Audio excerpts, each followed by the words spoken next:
ये 125 सीसी का जो सेगमेंट है स्कूटर्स के अंदर ये बहुत बिजी होता चला जा रहा है। पहले इसमें काफी चुनिंदा नंबर्स आते थे, काफी लिमिटेड स्कूटर्स आती थी, बट अब इसमें काफी सारे आपको ऑप्शंस मिलते हैं। जैसे आपको 125 सीसी की होंडा एक्टिवा मिल जाती है, यामाहा की रेज़ेडार मिल जाती है, आपको टीवीएस की जुपिटर मिल जाती है, टीवीएस की एंटॉर्क मिल जाती है, और तो और आपको एक और स्कूटर इंडियन मार्केट में लॉन्च हो चुकी है और वो स्कूटर है सुजुकी की तरफ से, जिसके बारे में आज हम लोग देखने वाले हैं।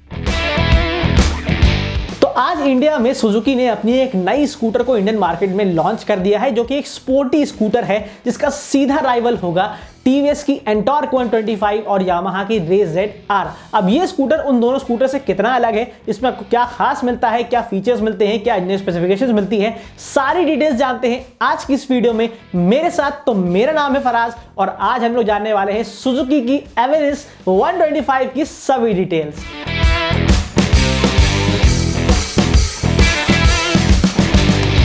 तो सुजुकी की एवेनिस 125 एक नई स्कूटर है जो यूथ को ध्यान में रखते हुए बनाई गई है। इनका टारगेट जो है वो यंगस्टर्स हैं, जिसके लिए इन्होंने काफी स्कूटर का जो डिजाइन है वो काफी हद तक काफी मॉडर्न रख दिया है, जो देखने में आपको काफी हद तक यामाहा रेज़ेडार या फिर टीवीएस की एंटॉर्क से सिमिलर दिखाई देगा। अब इसके लुक्स में आपको कैसी चीजें मिलती हैं, कौन सा प्लेटफॉर्म है इसका, आइए थोड़ा सा और डिटेल में इस सुजुकी एवेनिस 125 के बारे में जान लेते हैं। तो ये जो सुजुकी एवेनिस स्कूटर है, इसका जो प्लेटफॉर्म है वो वही सेम प्लेटफॉर्म है जो सुजुकी की एक्सेस स्कूटर में इस्तेमाल किया जाता है एक्सेस 125 के अंदर। तो ये प्लेटफॉर्म है, ये काफी भरोसेमंद प्लेटफॉर्म है, काफी जाना माना प्लेटफॉर्म है, बट स्कूटर का जो डिजाइन है वो काफी हद तक यूथ के लिए डिजाइन किया गया है, क्योंकि इसका जो लुक्स है वो काफी शार्पर है। स्पोर्टियस डिजाइन लैंग्वेज इसके अंदर इस्तेमाल करी गई है, जिसके अंदर आपको काफी सारी कट्स एंड क्रीज दिखाई देंगी, जिस तरीके से आपको टीवीएस की एंटॉर्क में दिखाई देती है। और तो और इस गाड़ी का जो सीधी राइवल होने वाली है वो टीवीएस की एंटॉर्क 125 होने वाली है, क्योंकि टीवीएस ने 125 सेगमेंट के अंदर बहुत ही अच्छी पकड़ बना रखी है। जहां पर एक अगर अच्छी स्कूटर चाहिए होती है आपको, जहां पे एक स्पोर्टी स्कूटर के लिए चाहिए होती है, तो सबसे पहला नाम लोगों के दिमाग में टीवीएस एंटॉर्क ही आ जाता है, और इसीलिए सुजुकी ने इसको सीधा राइवल दिया है टीवीएस एंटॉर्क 125 से। और इवन स्कूटर के अंदर जो आपको हेडलाइट्स की पोजीशन मिलती है वो भी आपको बिल्कुल सेम पोजीशन मिलती है जो आपको टीवीएस की एंटॉर्क में मिल जाती है। बाकी अगर मैं बात करता हूं कि भाई और कौन से एक्सटीरियर फीचर स्कूटर के अंदर आपको दिए जा रहे हैं सुजुकी की तरफ से, तो इस स्कूटर के अंदर आपको एलईडी लाइटिंग सेटअप मिल रहा है, जहां पर आपको एलईडी हेडलाइट्स मिलेंगी, एलईडी टेल लाइट्स मिलेगी, बट जो इसका इंडिकेटर होने वाला है वो आपको नॉर्मल बल्ब वाला ही यूनिट दिखाई देगा। बाकी अगर आप लोग स्कूटर की लुक्स की बात करते हैं तो स्कूटर पे काफी कट्स एंड क्रीज हैं, और गाड़ी के अंदर आपको विंड स्क्रीन भी दिया गया है और अच्छे भारी बॉडी पैनल्स दिखाई पड़ रहे हैं, और ये काफी हद तक मिल रही है टीवीएस की एंटॉर्क से। और जहां तक इसके कलर्स की बात है तो सुजुकी एवेनिस के अंदर आपको 5 कलर्स के ऑप्शन मिलने वाले हैं, और उसके अंदर आपको एक कलर ऐसा भी मिलने वाला है जो कि इंस्पायर्ड होने वाला है मोटो जीपी की थीम से। तो देखा आप लोगों ने कि सुजुकी की एवेनिस स्कूटर 125 किस तरीके से दिखाई पड़ रही है। मुझे तो ये काफी अपीलिंग दिखाई पड़ रही है, बट कहीं हद तक मुझे एक थोड़ी सी सिमिलर लग रही है टीवीएस की एंटॉर्क से। बट आप लोग को क्या कहना है स्कूटर के लुक्स के बारे में, कमेंट सेक्शन में जरूर बताइएगा। लेकिन अगर मैं बात करता हूं कि भाई गाड़ी के अंदर कौन सा सस्पेंशन मिल रहा है और किस तरीके इंजन स्पेसिफिकेशन स्कूटर के अंदर मिल रहे हैं, तो इस सुजुकी एवेनिस के अंदर आपको फ्रंट में टेलीस्कोपिक सस्पेंशन मिल रहा है, रियर में मोनोशॉक सस्पेंशन मिल रहा है, और जैसे कि मैंने बताया कि स्कूटर का जो प्लेटफॉर्म होने वाला है वो एक ट्राइड एंड टेस्टेड प्लेटफॉर्म है जो आपको सुजुकी एक्सेस 125 में दिया जाता है। बाकी स्कूटर के अंदर जो टायर की कॉन्फ़िगरेशन है, आपको फ्रंट में 12 इंच के अलॉय व्हील्स मिल रहे हैं और आपको रियर में 10 इंच के अलॉय व्हील्स मिल रहे हैं। बाकी जहां तक स्कूटर की इंजन कैपेसिटी और पावर फिगर्स की बात है तो स्कूटर के अंदर नाम से ही पता चल रहा है कि सुजुकी एवेनिस 125 के अंदर आपको 125 सीसी वाला air cooled single cylinder engine दिया जा रहा है, जो 8.7 बीएचपी की पावर प्रोड्यूस करता है और 10 एनएम का टॉर्क जनरेट करता है। तो ये जो सुजुकी की एवेनिस स्कूटर है, इसकी पावर फिगर्स तो आप लोगों ने देख ली कि कितनी मिल रही है,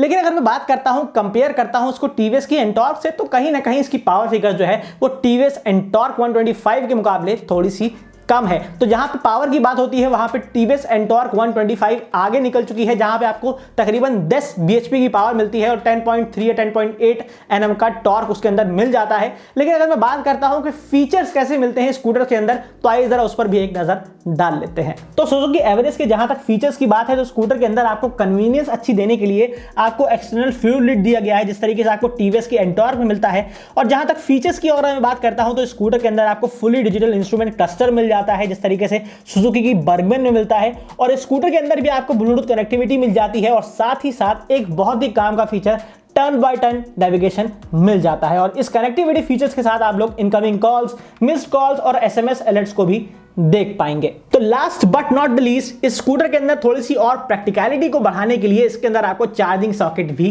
दिया गया है। तो अभी तक तो आप लोग ने देख लिया कि सुजुकी एवेनिस 125 के अंदर कैसे फीचर्स मिल रहे हैं, कैसे डायमेंशंस मिल रहे हैं और किस तरीके से इसके अंदर आपको लुक्स मिल रहे हैं। लेकिन अब मैं अगर बात करता हूं मुद्दे की कि भाई क्या प्राइस होने वाला है, तो देखिए आप लोग को ये चीज पता होगी कि अगर प्राइस टीवीएस एंटॉर्क से ज्यादा हुआ तो फिर आपको पता है कि सेगमेंट में कौन लीड करने वाला है और कौन आगे निकल जाएगा। लेकिन अगर टीवीएस एंटॉर्क से कम प्राइस होता है तो फिर टीवीएस एंटॉर्क को अपनी इज्जत को संभालना होगा, क्योंकि यहां पे एक तगड़ा कॉम्पिटिटर मार्केट के अंदर एंटर हो चुका है। तो आइए जरा प्राइस के बारे में जान लेते हैं कि क्या प्राइस रखा गया है सुजुकी एवेनिस 125 का। तो देखिए जहां पे अगर मैं सीधी बात करूंगा तो देखिए सुजुकी एवेनिस 125 का जो प्राइस रखा गया है वो मेरे हिसाब से थोड़ा सा ज्यादा है, जो 86,700 रुपीज का है। हालांकि ये स्कूटर जो है वो 12,000 रुपए महंगी हो जाती है सुजुकी एक्सेस 125 से, जो कि ये काफी सक्सेसफुल स्कूटर मानी जाती है 125 सीसी सेगमेंट के अंदर। लेकिन अगर मैं कंपेयर करूं इसकी एक और जुड़वा बहन से जो सुजुकी बर्गमैन स्कूटर है, जो कि एक मैक्सी स्कूटर है बिगिनर्स के लिए, लेकिन उसका प्राइस जो है वो तकरीबन इससे ज्यादा ही है, जो 89,600 रुपीज। अब कहने का मतलब यह है कि सुजुकी एवेनिस जो है वो 12,000 रुपए महंगी है सुजुकी एक्सेस से, लेकिन सस्ती है सुजुकी बर्गमैन स्ट्रीट से। लेकिन अगर मैं सीधे राइवल की बात करूं कि भाई टीवीएस एंटॉर्क से कितना फर्क है प्राइस में, तो देखिए यहां पर टीवीएस एंटॉर्क प्राइस में बाजी ले जाती है, क्योंकि टीवीएस एंटॉर्क का जो प्राइस है वो 73,270 रुपीज से स्टार्ट हो रहा है और वहीं जो टॉप मॉडल है वो 85,000 रुपीज का मिल रहा है। तो सीधी बात है कि जहां पर टीवीएस एंटॉर्क का रेस एक्सपी एडिशन आता है, यानी टॉप मॉडल जो टीवीएस एंटॉर्क का आ रहा है, उसके बाद से शुरू हो रही है सुजुकी एवेनिस स्कूटर।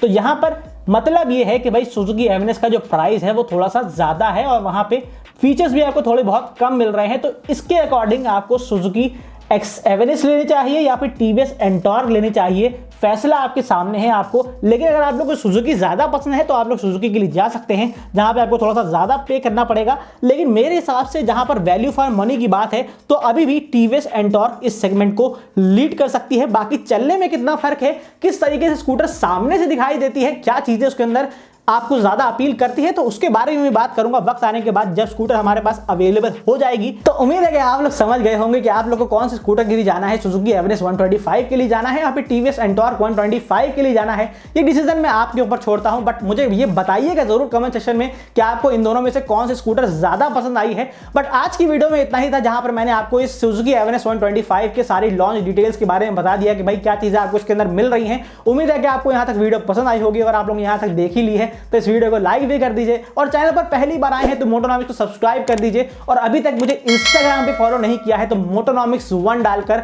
मोटोनॉमिक्स को सपोर्ट कर दीजिए इंस्टाग्राम प्लेटफॉर्म पर भी। और साथ ही साथ मुझे फॉलो करने के लिए फराज 23 डालकर आप मुझे इंस्टाग्राम पर भी फॉलो कर सकते हैं, जहां पर मैं आपके साथ पोल्स और स्टोरी वगैरह डालता रहता हूं, सारे आपको शेयर करता रहता हूं ऑटोमोबाइल्स वर्ल्ड के बारे में। तो आज की वीडियो में इतना ही था, मिलता हूं मैं आपसे नेक्स्ट वीडियो में किसी और इन्फॉर्मेटिव ऑटो कंटेंट के साथ। तब तक के लिए ड्राइव सेफ, राइड हार्ड।